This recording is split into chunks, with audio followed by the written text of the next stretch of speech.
to start with. Kerry Peacock from Lancing is having her skin tested to see if her tattoo can be removed. The botched black image has made her life a misery. I regret it so much. I can't wear stuff that I'd like to wear, like tops with no sleeves.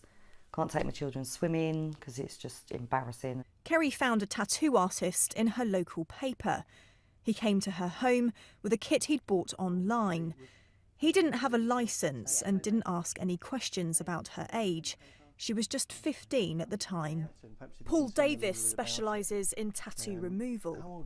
He's seen a huge rise in people complaining about the results from kits bought on the internet. People are going to tattoo parties now, and it's really not the environment where you should be going to get a tattoo. People are alcohol fueled, the health risks are there for all to be seen, and equipment not sterilised, people not really trained, they're not licensed premises, the list goes on. I'm mostly concerned about the bloodborne virus issues in terms of hepatitis B, C and HIV, but also you can get bacterial infections, either superficial or what we call cellulitis, which is a spreading infection under the skin.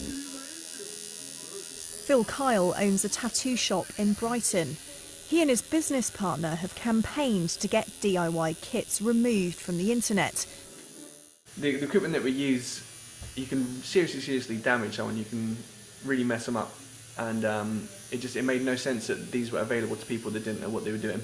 It's like if me and Bob started making dental equipment and knocking people's teeth out for, the fiver in our kitchens. It's what tattooing is becoming. There are literally pages and pages of these tattoo kits. Some are as little as £22.95. A lot of them say that they are from UK sellers, but the likelihood is they've come from places like China. I bought a kit which arrived in just a few days, but when I contacted the seller to see whether it was safe to use, the company failed to respond. Many of the kits are mass-produced, come with poor instructions, and the equipment isn't sterile. But while it's not actually illegal to tattoo yourself, if you tattoo someone else without a licence, then you're breaking the law. This is the perfect classic example of just very poor line work. Start even misspelling. Not even in the beginning when I did my first tattoos did they look like that, because if they did, I wouldn't be doing it now.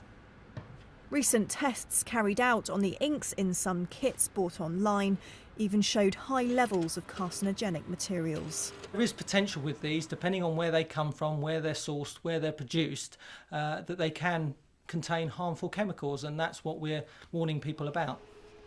Kerry now faces 4 painful treatments, costing over £400 to get her tattoo removed. You can expect to pay around £75 upwards for a professional tattoo from a licensed artist. So while having a DIY tattoo may seem like a cheap alternative, it could end up a very costly mistake. Charlotte Wilkins, ITV News.